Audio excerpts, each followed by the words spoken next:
从1993年开始，深圳突然出现离奇的司机失踪案件，短短14个月，前后有17名司机和车辆失踪。深圳电视台、报纸、杂志，甚至大街小巷，到处都是寻人启事，搞得人心惶惶。这段时间，深圳司机根本不敢让任何人搭车，甚至遇到警察查违章也不敢停车。1993年7月6号上午，东莞市一家出租车公司报案，昨天也就是5号下午交班时间，该公司一名皇冠130出租车司机张某没有回到公司，公司打电话到他家里询问，得知张某一夜没有回家。司机张某为人老实稳重，结婚14年从来没有夜不归宿的情况，更别说还不跟公司和家里联系。警方接警以后，调查走访了几天，他们发现司机张某最后拉客的地点是东莞市东方酒店大门口。根据同公司的司机回忆，似乎是一对年轻情侣拦了他的车，随后的事儿就不知道了。当年大街小巷不像现在是没有监控的，无法调查出租车后来去了哪里。警方反复在东莞市进行走访，但是也毫无收获。司机张某和他的皇冠130出租车就像凭空蒸发了一样。无奈之下，东莞警方向全省公安局发出协查公告。大约10天后，深圳宝安区较为偏僻的上河村一户果农惊恐报警，他在家中的荔枝园中发现了一具男尸。宝安区公安分局刑警大队长李正亲自带队赶到现场，在荔枝园深处，一具被尼龙绳、铁丝牢牢捆绑的男尸蜷曲成一团，口鼻被胶带封死，脖子上还有一根绳子。显然死者被歹徒勒死后，又怕他还有气，将口鼻用胶带封住，保证彻底杀死。天气很热，尸体已经高度腐烂，散发出阵阵恶臭。联想到东莞市要求协查的出租车失踪案件，警方立即通知相关家属前来辨认尸体。通过现场照片，张某妻子一眼认出了丈夫的衣服，当场昏厥过去。张某家庭困难，妻子和老父母都体弱多病，这10多年来全靠张某一人赚钱养家。因家庭负担很重，张某几乎从不休息，且不挑客人。没想到张某年仅30多岁就遭此厄运。现场分析，大队长李正认为歹徒是谋财害命，杀人的目的是为了抢劫那辆崭新的皇冠出租车。大队长李正还认为，根据歹徒作案手法，他们绝对是惯犯，歹徒作案手法熟练，尤其杀人、捆绑、封嘴、抛尸都非常很有经验，没有留下什么线索。凶器、绳子和其他作案工具都是广东省到处可以买到的东西，无法追踪。荔枝园也并非第一杀人现场，仅仅是抛尸现场。抛尸能花费多久？最多几分钟而已，也就不太可能被目击者看到。果然，警方走访附近群众，没有人看到有车在附近停过。歹徒留下了一些脚印，胶带上也有模糊的指纹，可是仅仅依靠这些东西根本不可能破案。不谈整个深圳，哪怕宝安区内常年打工的流动人口至少也有几十万之多，人海茫茫，你到哪里去抓人呢？那么剩下唯一的办法就是追踪赃车。一般来说，赃车是大东西，并不容易脱手，比较容易追查。警方走遍深圳的旧车市场，毫无收获。看来歹徒果然是惯犯，他们有销赃渠道，赃车已经被转移到其他城市甚至其他省，唯一的线索也断了。这并非宝安区第一起出租车被杀案件，在之前的3个月内，还有2名出租车司机被杀，车辆也被抢走。第一名出租车司机在3月份遇害，被人残忍杀死在一个水塘里，驾驶的桂冠牌轿车失踪。事后验尸发现，司机头部有高达40多处打击伤，背部还有几处刀伤，刺穿了肺部。歹徒极为凶残，但明显作案并不熟练，看来有可能是第一次作案。第2名司机是被勒死的，没有见血，驾驶的蓝鸟轿车失踪，这说明歹徒作案的手法高明了一些。到了第3起案件，则用一对情侣拦车，更是高明。以上3起案件线索都太少，受害者和歹徒又素不相识，都成为无头案，悬而未破。让警方万万没有想到的是，这3起案件仅仅是开始，随后短短1年时间内又发生了18起同类案件。1993年8月18号，深圳市龙岗区政府财政局报警，说他们小车队的司机吴某突然离奇失踪。局里反映，17号晚上7点多，司机吴某驾车将局长送到深圳机场登机后，独自驾车返回。登机之前，局长嘱咐吴某去接一下参加会议的局长太太。奇怪的是，局长太太在10点会议结束后，一直等到12点，始终不见吴某来接。第二天吴某也没来上班，家里跑到局里来找人，说是吴某一夜未归，那辆黑色奥迪车也不知去向。局里感觉出事了，立即报警。警方认为吴某可能遇到那伙歹徒，凶多吉少。果然，1周后，广深高速公路 B10段岭乌山路边的一个污水井里发现一具尸体。根据家属辨认，此人就是失踪的吴某，这是第4起了。1个月后，又有类似案件发生，这次受害者却不再是司机。宝安区某大公司副总经理陈某从江西老家开车回到深圳，到家后，陈某见车子太脏，考虑明天要见客，决定去洗一洗。晚饭后，陈副总经理开车这辆崭新的凌志车去了距离机场不远的一处洗车场，就此失踪。见丈夫很晚还没回来，陈太太急忙打寻呼机和手机，都没有回答。陈太太赶到洗车场，那里人告诉她，陈先生洗车就花了20分钟，早就走了。陈太太焦急万分，一边报警一边发动亲戚朋友四处寻找，依然毫无收获。5天后，石岩镇廖坑果场，一个打农药的农民发现草丛中有一具布满蛆虫的男尸，此人就是陈副总经理。直到1994年6月，前后有10多起类似案件发生，地点全部是在深圳宝安区，几乎都和机场或者机场附近的公路有关系。警方陆续发现了多具失踪者尸体，几乎都是被勒死，仍然有7人活不见人，死不见尸。所有失踪者的车辆全部失踪。失踪车辆除了1辆为面包车外，其余多是高档轿车，如某大公司的奔驰560型轿车，价值人民币78万元。让警方百思不得其解的是，受害者身份有着极大的差别。他们既有吴某这样的政府部门专职司机，收入平平，也有陈副总经理这种老板，相当富有，有刚从香港回深圳度假的络腮胡子帅哥，甚至还有丰顺县公安局副局长的儿子来深圳创业开公司。显然，歹徒作案手段相同，都是将这些男人欺骗到偏僻的地方，然后动手杀害。之前杀害出租车司机张某等3人，可能是歹徒假装花钱打车，这还容易理解。余下这10几人均不是营运车辆，而且有些还是有钱人、有身份的人，根本不可能私自去拉客人。那么歹徒用什么办法才能够将五花八门的受害者全部欺骗呢？要知道，这些受害者中也有一些有丰富社会阅历的人，比如陈副总经理之内。正常来说，这些人是极难受骗的。那个公安局副局长曾经哭诉，我儿子从小看我办案抓坏人，也算半个警察了，什么样子的骗术他没见过，我怎么也不相信他会被歹徒轻易骗到哪里杀了，我儿子绝对没有这么笨。警方对此完全丈二和尚摸不着头脑，自然也找不到案件侦破方向。虽然每个月都有司机连人带车失踪，警方却无能为力，长达1年多时间，案件始终悬而未破。所谓天下没有不透风的墙，失踪者还有香港人，案件在香港也上了报纸头条。机场公路来往的司机们自发警惕起来。在1个多月内，先后有2个司机报警，他们说在机场附近，一个打扮妖艳性感的年轻女孩搭车，让她上车以后，该女孩自称是小姐，对他们百般挑逗，让他们去自己的按摩院接受色情服务。这2个司机都听过司机失踪案件，断然拒绝。这个女孩见引诱无效后，顿时神态慌乱，要求下车。2个司机都注意到，女孩下车后立即打车离开。既然有钱打车，为什么还要搭车呢？他们觉得十分可疑，先后报警。警方才开始恍然大悟，歹徒很可能是利用女孩色诱司机。女人的身体是最原始的武器，也最有效。面对这件武器，无论是出租车司机、香港帅哥、大公司总经理都抵抗不了诱惑，因为他们都是好色男人。就在警方终于明白歹徒作案手段，开始紧急侦破之时，又有重大突破。6月6号，深圳宝安区医院报警，群众送来一名重伤者，这名伤者的车辆停在路边，人也昏迷过去。群众见叫不醒他，立即报警。伤者头部和颈部伤势严重，万幸的是暂时没有生命危险。警方立即赶到医院，受害者刚刚经过手术，非常虚弱，只能断断续续说几个字。警方焦急万分，勉强和受害者沟通起来。受害者告诉警方，自己是一个生意人，在机场他遇到一个性感年轻的女孩搭车，女孩说自己是色情按摩女郎，让他去按摩院接受色情服务。司机动了色心，跟着他来到一处出租屋。进屋之后，女孩借口拿避孕套而离开。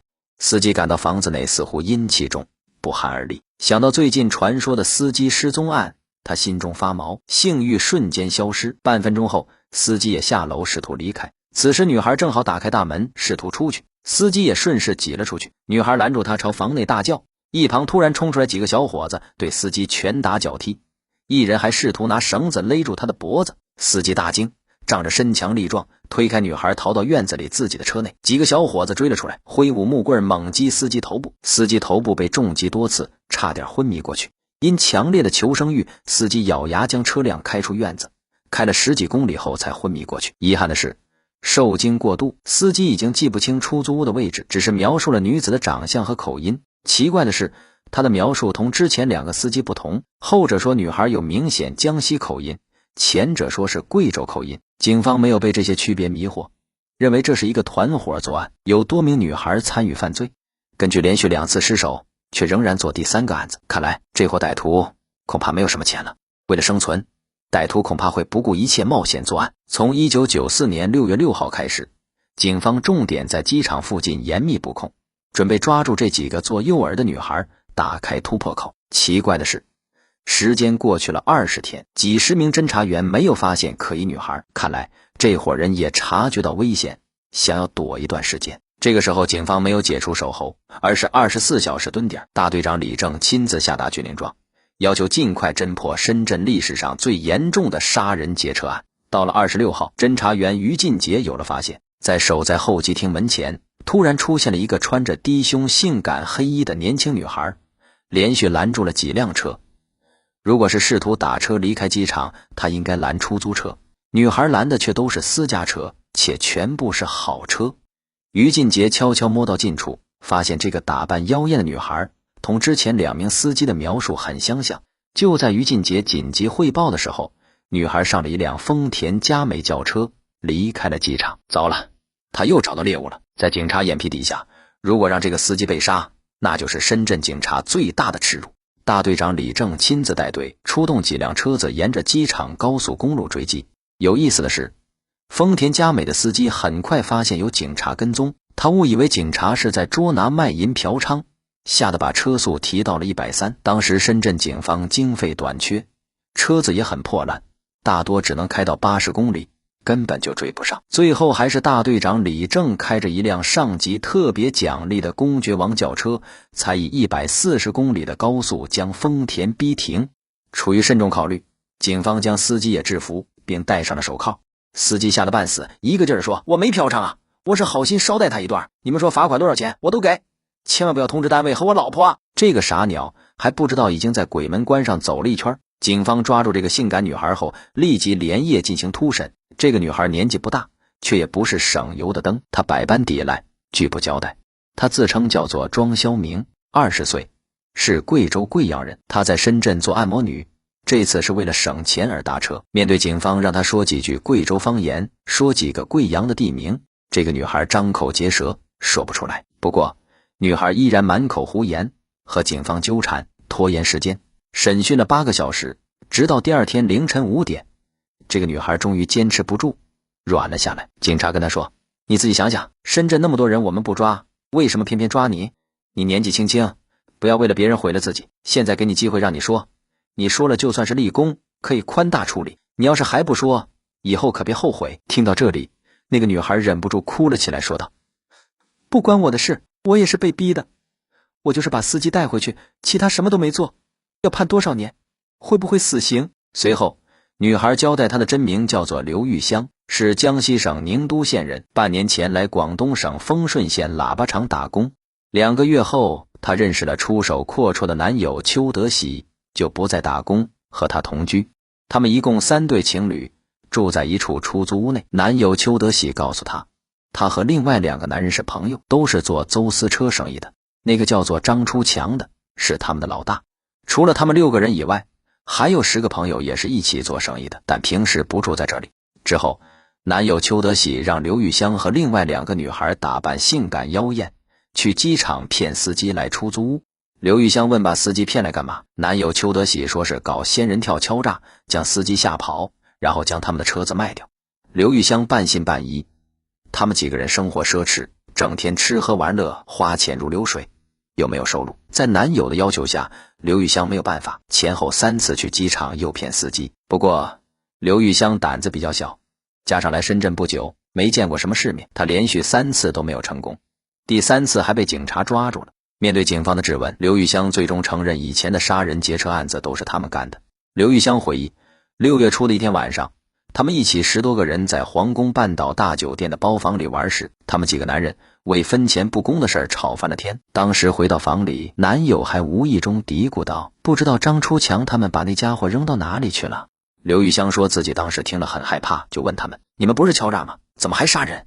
刘玉香的男朋友马上狡辩，还安抚刘玉香说他们已经干了很多次了，没什么问题的。后来到了6月26号，也就是第2天，张出强叫刘玉香打扮得漂亮一点，去机场帮他们拦一辆车回来，然后勾引司机，将司机带上楼来。刘玉香当时听了又很害怕，说不去，但男友邱德喜在旁边一个劲儿地催促她。在他们的督促下，刘玉香只好去了机场。第一次没有拦成，还没走出机场，司机就把她赶下车了。接着刘玉香又返回候机厅门前拦了第2辆。根据刘玉香交代的出租屋地址，警方立即进行抓捕。这群家伙也很狡诈，他们发现刘玉香彻夜未归，知道出了事，第2天一大早就仓皇分头逃走，抓捕没有成功。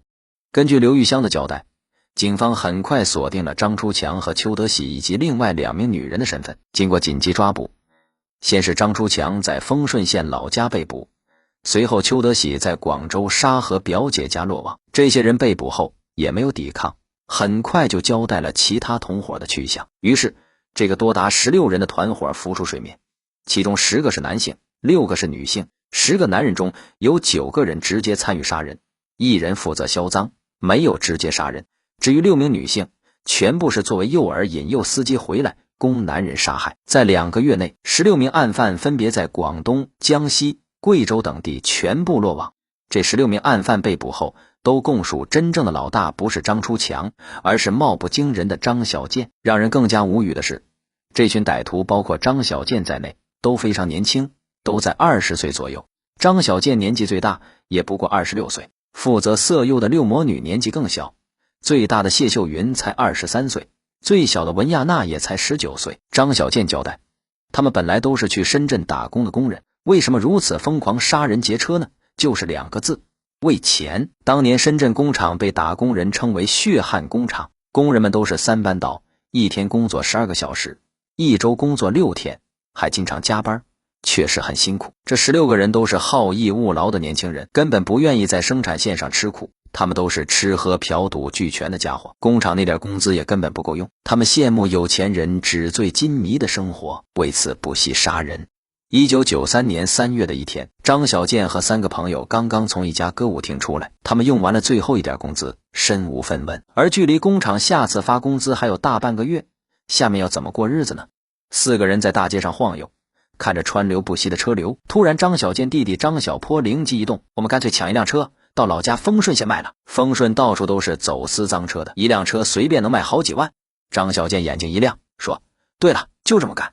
他妈呀，工厂1个月工资才几个钱，这几万块要多少年才能赚到？同伙陈伟祥立刻说干，绝对干，没钱连3陪小姐都不搭理你，我宁可过一年有钱的日子就死，也不愿意没钱窝囊一辈子。几个人一拍即合，一个杀人劫车的计划竟然在短短几分钟内就决定了。随后他们拦住了一辆桂冠牌的白色出租车，车子开到偏僻地方，张小健突然掏出一把匕首抵住司机，随后另外3个人将司机制服捆绑起来丢在后座。如何处理这个司机，4个人却犯了愁。他们开始只是想劫车，没准备杀人，但张小健认为司机认识他们的样子，一旦报警就有可能抓住他们。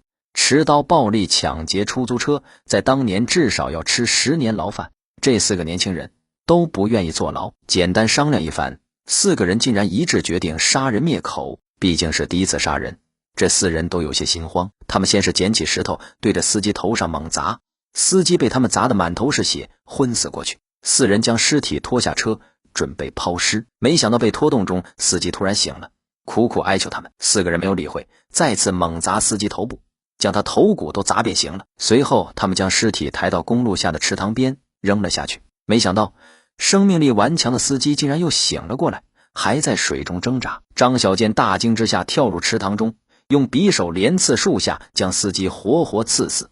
第一次杀人后，4人非常紧张，颤抖着将车开回丰顺卖掉。张小健供述，当时脚很软，几乎踩不动油门。丰顺是有名的赃车销售基地，收车的车贩明明看到车子里面有血迹，仍然照收不误。张小健他们每个人分得了1万块。要知道，在1993年，1万块已经相当不少了，普通人月薪不过100-200块，在张小健他们手中，这1万元不过短短1个月就挥霍一空。张小健交代，钱都用掉了，不是赌博就是嫖妓，钱用完了，他们就又要再作案。此时张小健反而没有太多顾虑，反正已经杀了人，杀10个和杀1个有什么不同？2个月后，他们拦下一辆蓝鸟出租车，将司机杀死。这次杀人很不顺利，司机对于4个搭车的男人颇有戒心，不愿意将车开到偏僻的地方。张小健费尽唇舌，好不容易才将他说服。这次后，张小健认为让男人去拦车不太方便，最好让女人拦车，司机一般对女人不太警惕。于是1993年7月5号，张小健让19岁的女友傅红琼打一辆车。傅红琼是六魔女的大姐，也是最早作案的。她是贵州毕节人，还出生在乡村教师家庭，父母都是知书达理的老实人。18岁的时候，傅红琼来深圳工厂打工，认识了张小健。傅红琼不愿意吃苦，喜欢安逸的生活。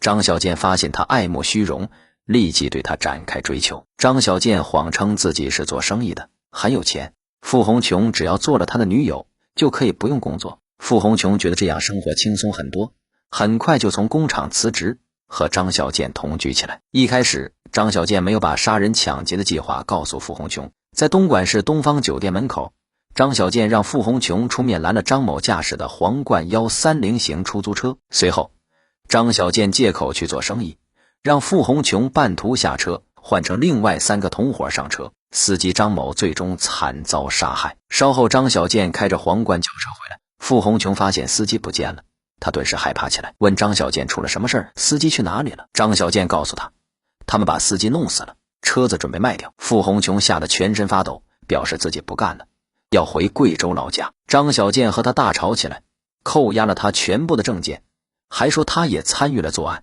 一样要坐牢。傅红琼说自己没有办法，只能留下一起干了。出租车司机连续遇害后，东莞市深圳市的出租车公司警觉起来，所有出租车紧急加装防盗网、电台，甚至司机携带铁棍、扳手等武器。张小健他们认为抢劫出租车已经很困难了，转而打私家车的主意。当时在深圳卖淫活动很猖獗，张小健认为这是一个机会，可以通过色诱司机到出租屋，然后杀死他们抢车。于是张小健一面扩大团伙规模，一面让团伙里面的女性去机场色诱司机。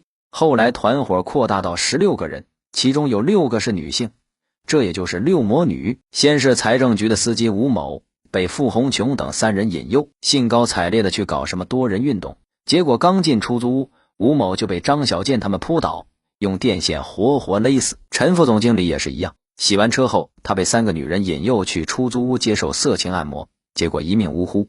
其余10多个男人，包括香港的络腮胡帅哥，也都是同一个套路送的命。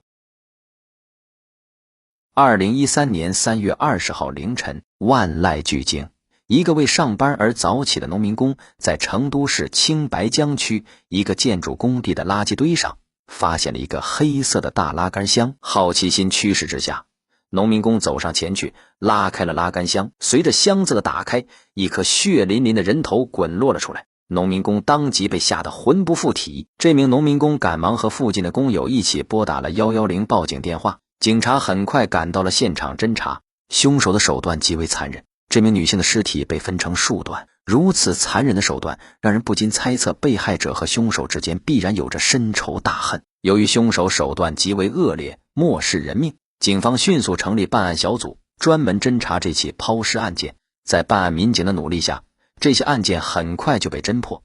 令人震惊的是，凶手竟然是被害者的亲生女儿。然而更令人意想不到的是，凶手竟然还是一位正在准备考研的法学学士。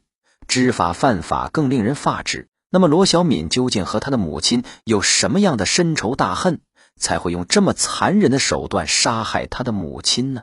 罗小敏出生于一个普通的家庭，母亲王春荣是乡村教师，而父亲患病之后，整个家庭的重担就落在了母亲的身上。罗小敏从小就极为懂事乖巧，她学习成绩优异，曾经以县中考状元的优异成绩考上了遂宁市的重点高中。高中时期的罗小敏学习更为用功，经过努力，她顺利考取了西南石油学院的法律专业。罗小敏大学时曾谈过一个男朋友，大四下半学期，很多学生都在忙着为自己的未来做打算，罗小敏也选择了一家央企，年薪8万，但是得去甘肃那边工作。男友则选择留在绵阳市的一所职业技术学校当体育老师，二人因为志向的不同，最后选择了分手。一个女孩子孤身在甘肃工作，四下举目无亲，因为工作的原因，她每天疲于奔波各个油品销售网点，但即使工作再辛苦，罗小敏也尽量把工资的钱省下来寄回家，帮家里还债。除此之外，罗小敏还负担了刚上职业学院的弟弟的学费。然而生活并没有像罗小敏期待的那样越来越好。令罗小敏怎么也想不到的是，职场潜规则这种事情会发生在她的身上。刚刚20出头的罗小敏外貌清秀，有着独属于她的那份娴静和美丽。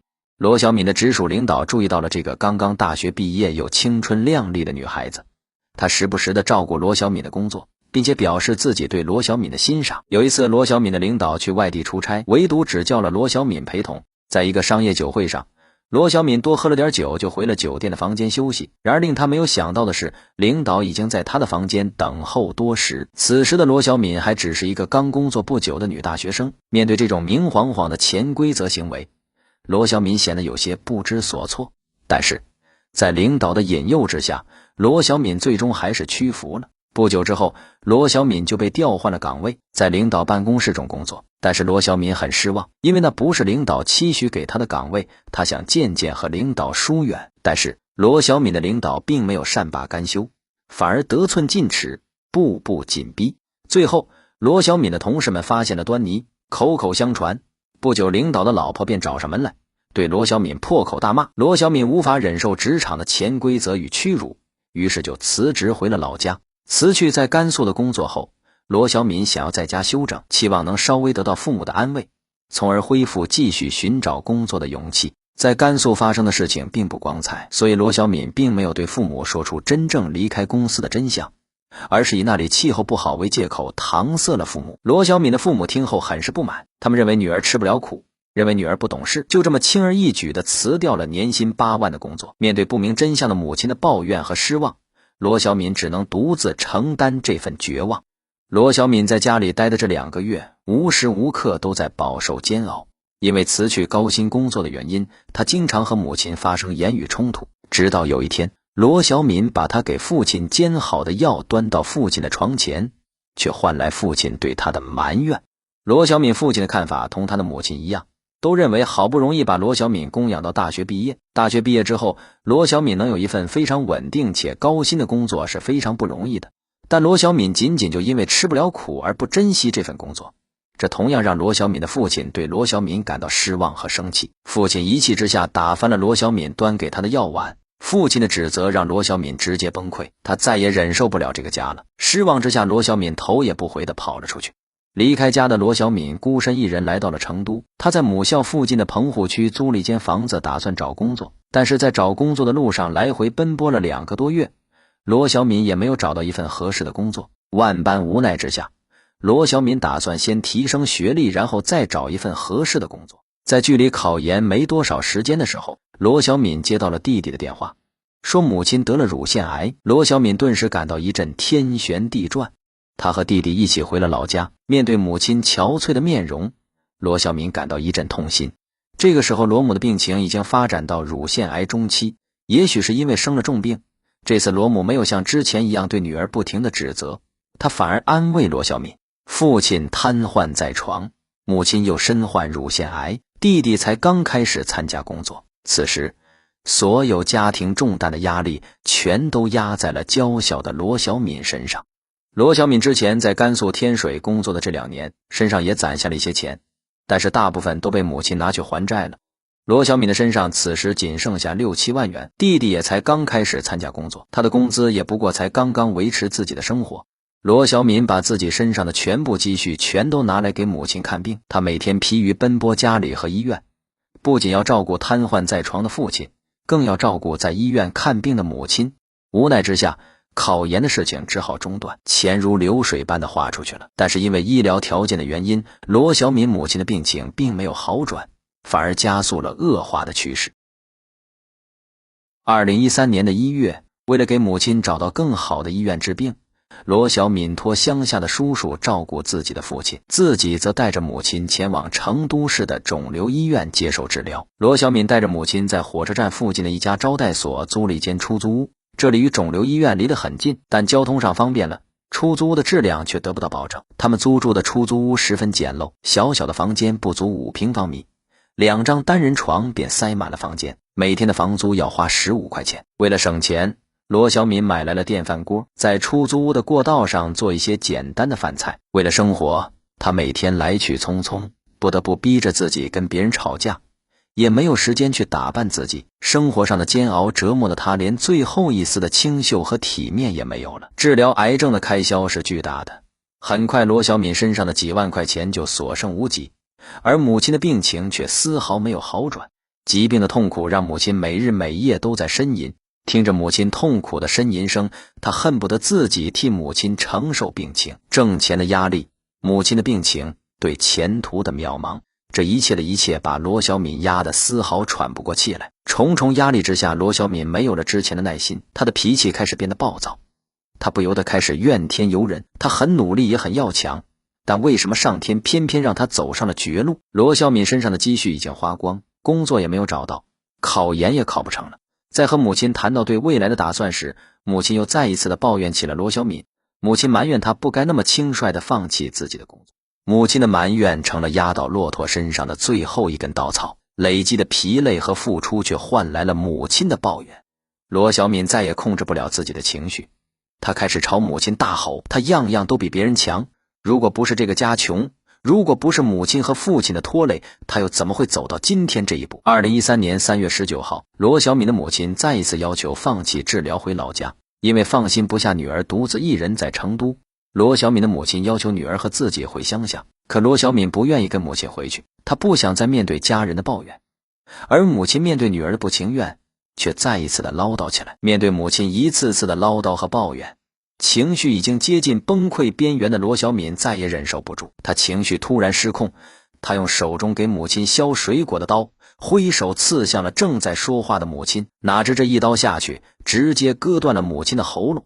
罗小敏的母亲倒在地上，很快便没有了气息，满地鲜血让罗小敏清醒过来了。后知后觉的痛苦与绝望席卷了罗小敏，但是她很快就冷静下来，如果自己杀母的事情败露了，那家里年龄尚小的弟弟以及瘫痪的父亲又要有谁来照顾？罗小敏在所居住的出租房外叫了辆3轮电动车，把旅行箱和编织袋放在了车上。为了逃脱法律的制裁，他还让司机绕道60公里，来到了青白江区的一处建筑工地上。他以为把母亲的尸体抛到建筑垃圾堆里就行了，但是法网恢恢，疏而不漏。很快，罗小敏母亲在建筑垃圾堆上的尸体被一名建筑工人发现，警方开始立案侦查。因为考虑到罗小敏的母亲是来成都治病的，身上带有钱，他们又住在火车站附近，而火车站附近居住的人员鱼龙混杂，所以不排除他人对着母女2人谋财害命。就在这时，罗小敏的弟弟罗小龙收到了姐姐的短信。罗小敏在短信中和弟弟说，他们的母亲和另一个病人租了一间房子。罗小敏还嘱咐弟弟让他不用去找母亲。罗小敏既然还活着，那他为什么要编造谎言，说母亲和另一个病人居住在一起呢？这引起了警方的怀疑，他们认为罗小敏和抛尸案有着一定的联系。警方一次次的拨打了罗小敏的电话，但是罗小敏并没有接。种种疑惑的现象让警方对罗小敏的怀疑加深。在罗小敏弟弟罗小龙的带领下，警方来到了罗小敏曾经在母校附近居住过的出租屋。民警找到了返回出租屋的罗小敏，并对他进行了例行询问。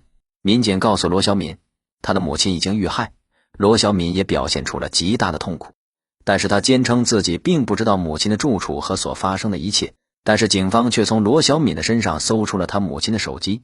罗小敏对警方撒谎到母亲是走得匆忙，忘记拿手机了。罗小敏拙劣的说辞是破相百出，警方对罗小敏实施了羁押，但是在看守所中，罗小敏始终声称自己不知道母亲的事情。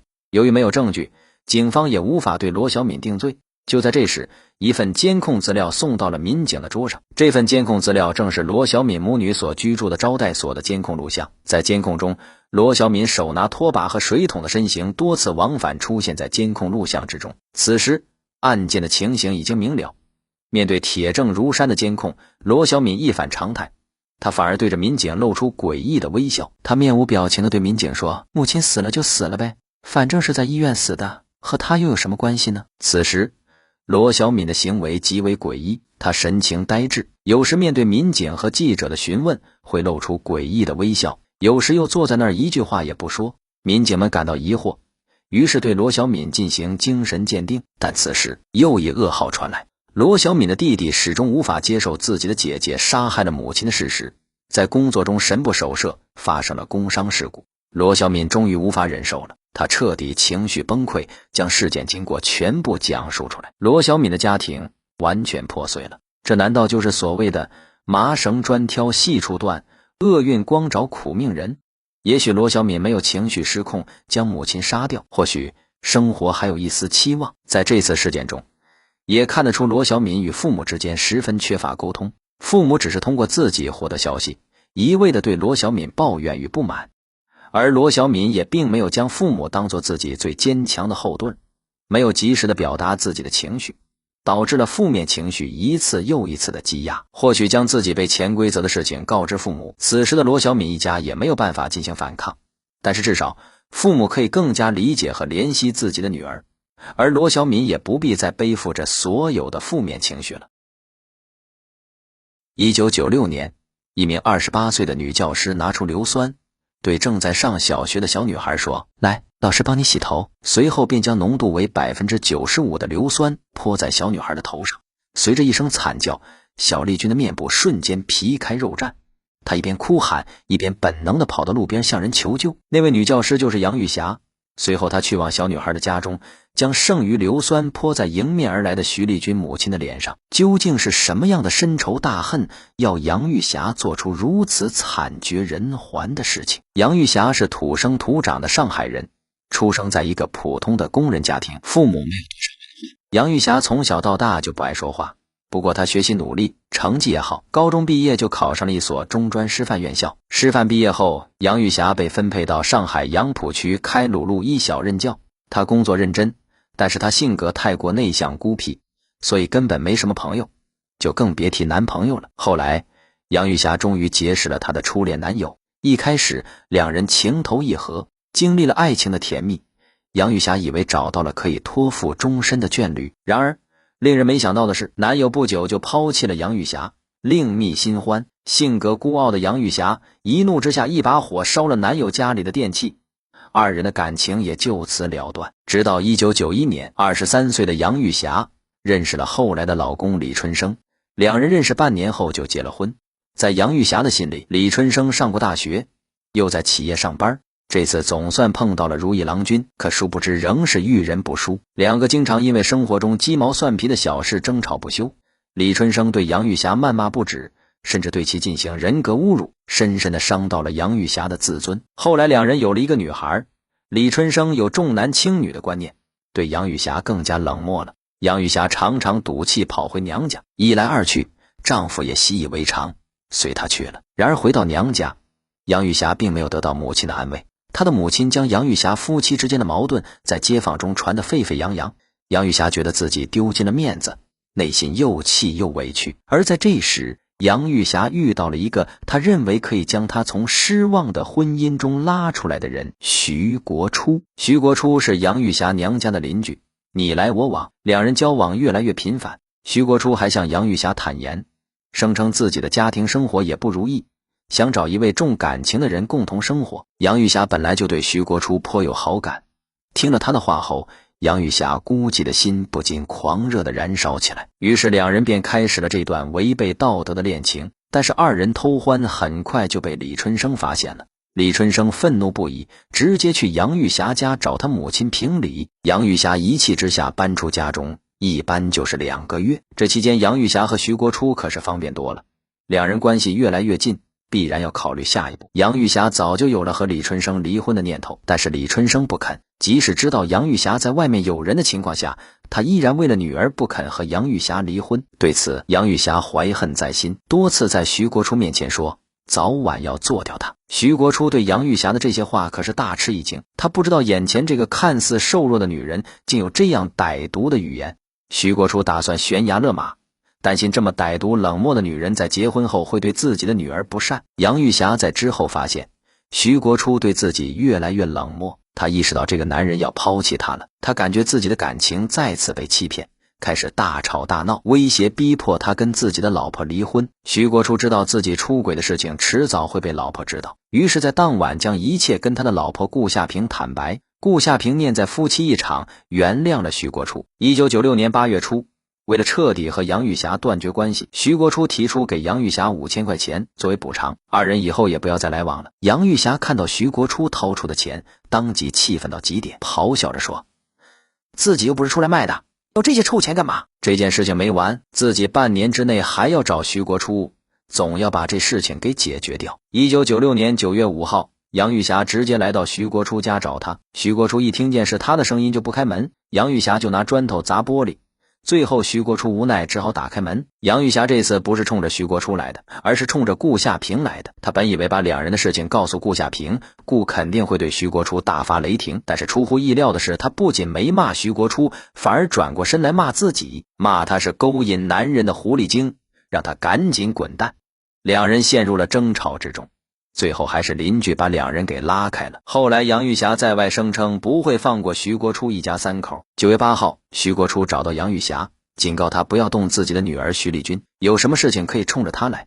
杨玉霞跟徐国初说自己还什么都没做呢，让他不要担心。此时徐国初意识到不对劲儿，他找到了学校领导，希望领导出面阻止杨玉霞的报复行为。谁知这一下彻底激怒了杨玉霞，他觉得自己不仅在街坊丢尽了脸面，在学校也无处可逃。他恶狠狠地威胁徐国初，让他最好每时每刻都看好自己的孩子。杨玉霞在受到领导批评之后，转身就去找了一个学生家长，他故意以疏通厕所为借口，向这名学生家长索取了500毫升的浓度为 95% 的硫酸。学生家长也是没有办法，他也不知道这硫酸后来惹了这么大的祸，于是就给杨玉霞带了一瓶500毫升的浓硫酸。杨玉霞将其一分为2，却不想杨玉霞竟真的如此残忍无情。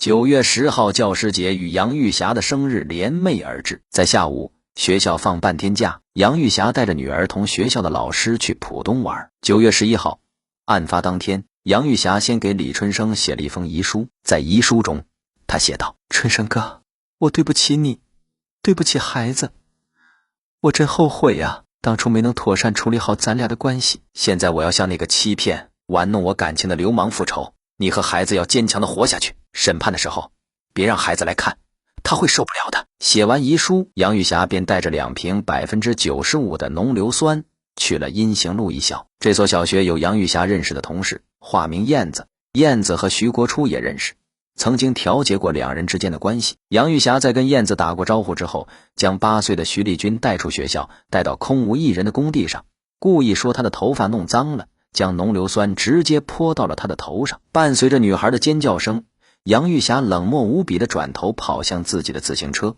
按照原计划来到了徐国初家。徐丽君在路人的帮助下被送往了医院，双眼上下睑和眼角膜被严重烧伤，从此她的眼睛再也看不见了。而除了眼睛，小丽君的脸、躯干、四肢也多处烧伤，烧伤面积占体表皮肤面积的 20%。 杨玉霞来到徐国初家，顾夏平刚好回家，他将剩余硫酸全部泼出，致使顾夏平身上也被多处被烧伤。小顾的受伤面积要比他的女儿好一点，他的脸、双臂、背、膝等部位有被烧伤，烧伤面积占体表皮肤面积的 7%。 杨玉霞在泼出硫酸时，不小心也泼在了自己的手上。她去门诊处理好自己的伤口后，回到家坦白一切，在家人陪伴下去自首。杨玉霞不仅毁掉了顾夏平母女一生的幸福，也毁掉了2个家庭。顾夏平母女住院时，顾夏平的婆婆也去医院照顾。然而